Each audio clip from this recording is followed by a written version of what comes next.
Hello, my name is Aaron Pruitt. I'm the owner of Rock-Crete Foam Insulators and Roofing. Hello, my name is Matt Miller. I'm the general manager of Rock-Crete Foam Insulators and Roofing. My dad and I, we own this company together. Been in business for a little over 20 years, and Dad's built a lot of homes, custom homes over the years, and we had a customer that kind of how it all got started that wanted a spray foam insulation. We couldn't get anybody from Houston or Dallas at the time to come do it. Dad and I went to a class and learned about spray foam insulation, and that's really kind of where all this started and how it began. Came back and built our first rig, started doing spray foam, and continued on with construction. The way I look at it, anybody that's in construction, especially the roofing business, and you're dealing with a multitude of customers any given time and a multitude of jobs, the way I always look at it, you've got plates spinning, and sometimes you're spinning this and spinning this and spinning this one, and then this starts wild, and you got to go over there and spin it again. So you have to be very good at just kind of multitasking and staying on top of it. So Aaron and I met in the fire department around 2006, so it's been quite a while. We started hunting together and hanging out, some fishing on their days off. Aaron had started filming his hunts, and we decided that we kind of wanted to start a TV show.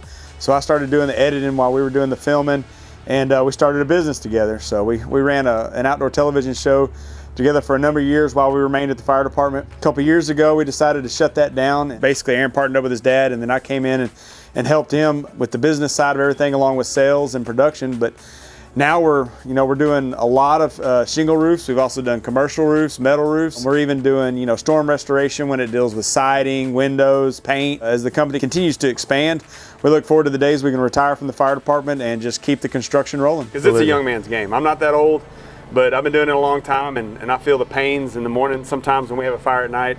And that was kind of my goal, is to set the groundwork to so when I retire, I think I'm about 4 years away from eligibility for retirement, and that way we can just roll right into that and just keep going. Mr. Aver, he contacted us and come out and visit with. Matt and I both did, and actually had a real good conversation, built a real good rapport. He just let us know up front, hey, he's very military, old school. He's like, hey, I'm not showing you any insurance paperwork, best man wins the job. We left, both had a real good feeling about it, and long and short, we put our bid and everything together.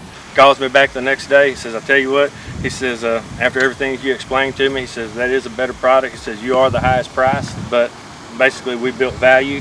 And he's like, wanted us to take care of his job, take care of his home. The biggest asset that he has is your home, and roof's a very integral part of that. Roofing business to me, as far as 2021 and my prior background as far as in construction and then being a full-time firefighter, it's definitely gotten more complicated. It's definitely got to be more of a saturated market, and you have to differentiate yourselves from other people. One of the things though that I like about it, it's it's not for everybody. It can be it's definitely stressful at times, and you've got to wear a lot of hats. A lot of people think the roofing industry in general is hard. Learning the insurance was probably, as far as learning that part of the business, that was probably the hardest for me. I'm not going to say it's easy, but it's not as hard as some people, make it out to be, in my opinion.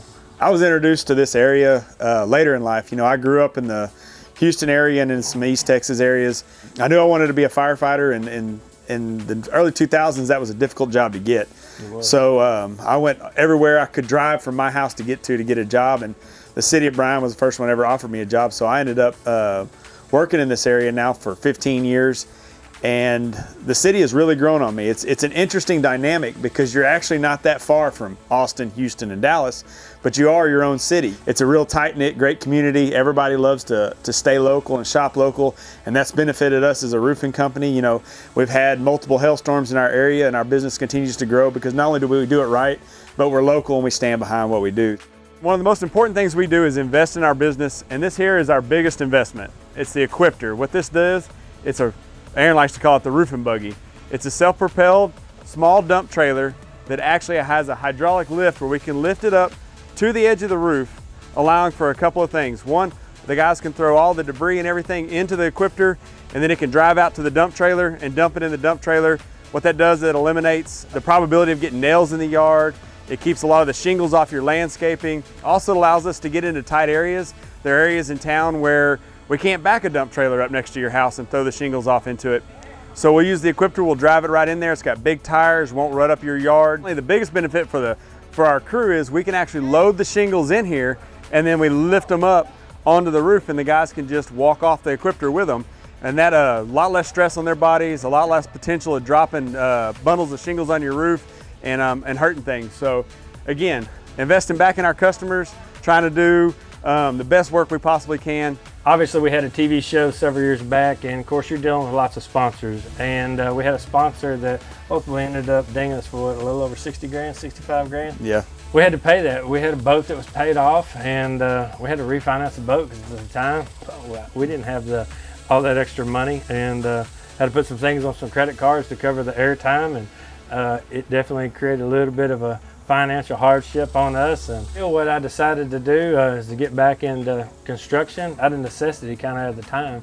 The Malarkey brand, Malarkey shingle, has really conquered as far as the Houston and the Brazos Valley market. It was new, it was kind of the pariah at first when it came into this region. Nobody really wanted to touch it. We had a background in it and had done some research on it, did a little bit more research, and decided just to lock arms with them. We liked the product and what it was capable of doing. We put a lot of roofs on last year. This year, we had a hailstorm though. So that was really like a huge test for us because we kind of put all of our eggs in one basket. And when you have baseball-sized hail hitting a shingle like this, and you don't find a mark on it, it's pretty amazing. So it was a great business decision for us. It was a great decision for our customers, ultimately the consumer.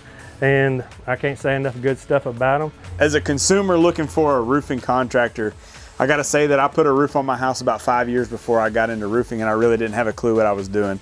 What I would tell, if I had to look back now, what I would say is you're not just buying the roof, you're buying the contractor. Is that person, what are they gonna do when it comes time for the warranty or any issues? Will they be there? Price doesn't always matter. What you need is you need to look at value and you need to decide, hey, maybe the cheapest guy isn't gonna be the best guy. Maybe I need to look at that guy that's gonna provide me with the best product. He's gonna stand behind the warranty, look for references, and make sure and talk to past customers. I would always say stay local to whatever market that you're in. Check out their reviews. Even some of the best companies will have a few bad reviews. But really read into it and kind of do your due diligence there. As far as what goes into a roofing system, everybody thinks it's just shingles on a roof, right? One of the things is we're always going to tear it all the way back down to the plywood, the decking. We want to inspect your plywood, we want to inspect the decking, because obviously if there's something that's rotten and needs replaced, now's the time to do it. A lot of roofers, they leave the old existing felt on there. They tell you it's better, it's going to be more waterproof, and they'll felt over it.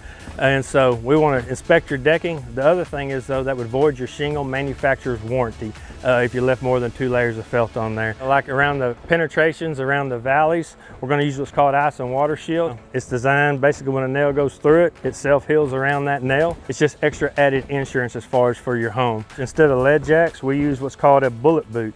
It's a PVC rubber type base pipe boot that goes over as far as for your vents. Got a nice little to keep debris from getting down on the top of it. But the reason I like these over lead jacks, squirrels love chewing on lead jacks. They love chewing on the edges of them. And when that happens, it ends up allowing water to be able to get down as far as rot wood and get into your attic. Squirrels don't chew on these. As firefighters and roofing contractors, I think you don't realize you actually have more fires to put out on the roofing side than you ever would at the fire department. Here in our area, luckily we've got some great preventative stuff, so fires aren't that common. But I tell you, I put out probably 5 fires a day when it comes to customer relations. That's where it all lies. The most important part of your business is how you relate to your customer. And if your customer if there's something going on, you need to deal with it and you need to put that fire out quickly, because a fire doubles every 17 seconds, and I promise you, problems double every 17 seconds if you don't deal with them quickly. Communication is the #1 thing. Let your customers know what's going on, because if they have to come and tell you, they're gonna be mad.